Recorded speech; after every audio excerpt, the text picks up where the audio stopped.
Okay, how we doing, folks? Rich Fantastic with you. It is Wednesday, March 1st, 2017. Got a little flash alert for you. Kevin Durant, of course, the big news. He was injured last night in the Golden State Warriors loss to the Washington Wizards. Hyperextended left knee. As you know, Golden State, the talk is, I just saw Stephen A. Smith talking that he's going to be out for the rest of the regular season. They're hoping to have him back for the playoff. Golden State was saying it could have been a lot worse. We'll have to see. Obviously, you never know what exactly is the truth in these situations.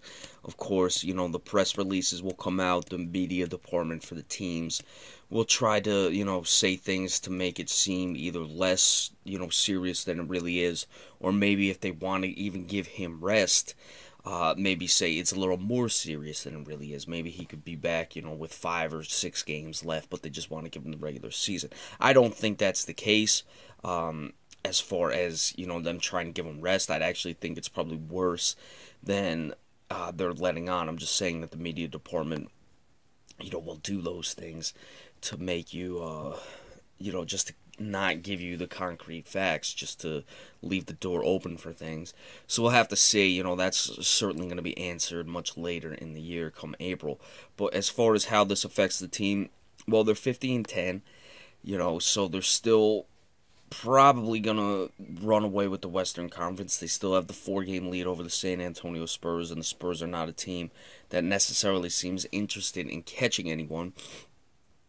Houston is 8.5 back. Houston would have to just go completely nuts the rest of the way to even have a shot. So they're gonna win the West, and as far as win the regular season with the top seed.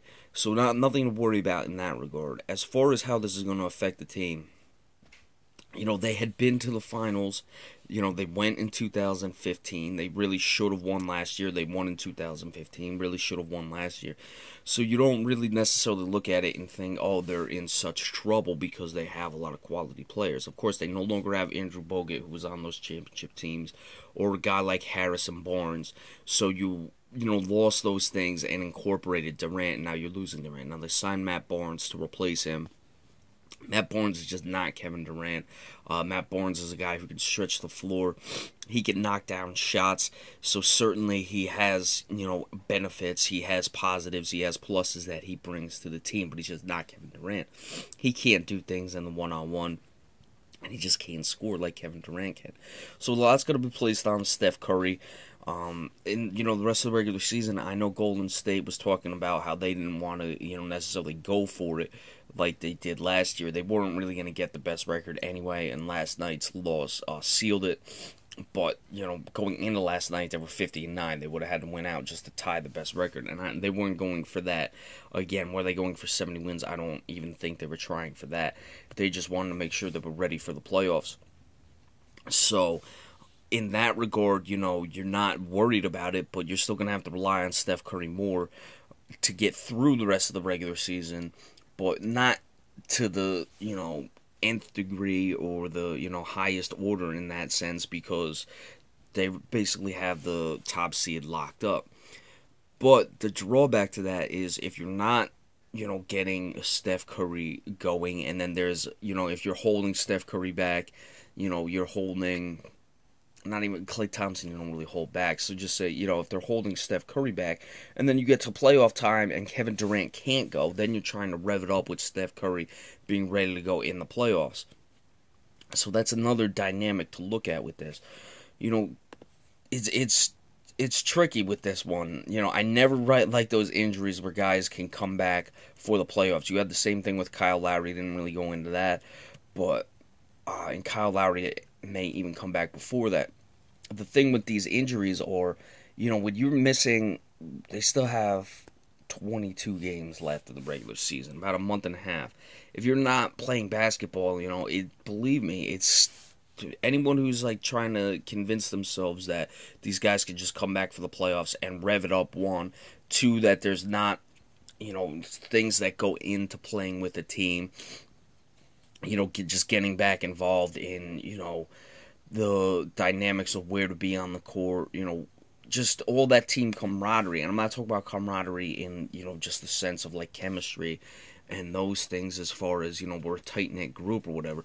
Just as where to be, defensively, remembering and, being in tune on the defensive, rotations and things like that. Offensively, exactly when to cut. All those things are very important.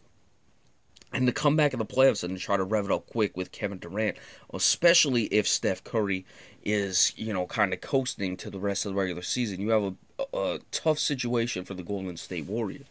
Now, could they figure it out in time and make it to the finals and then be playing a team like Cleveland and still? I don't think Cleveland, even with them signing Andrew Bogut and all that, I don't think Cleveland is better than Golden State in any sense. There are people who are talking now that say, Cleveland's the favorite with the moves they've made and the loss of Durant. I don't even think if Durant played another game that the Cleveland Cavaliers could beat the Golden State Warriors, especially after they beat Golden State in the finals, and Golden State, when Bogut went down, Draymond Green went down, they still should have won the finals, and I think they want to prove that, but that's not even important as far as what's involved here.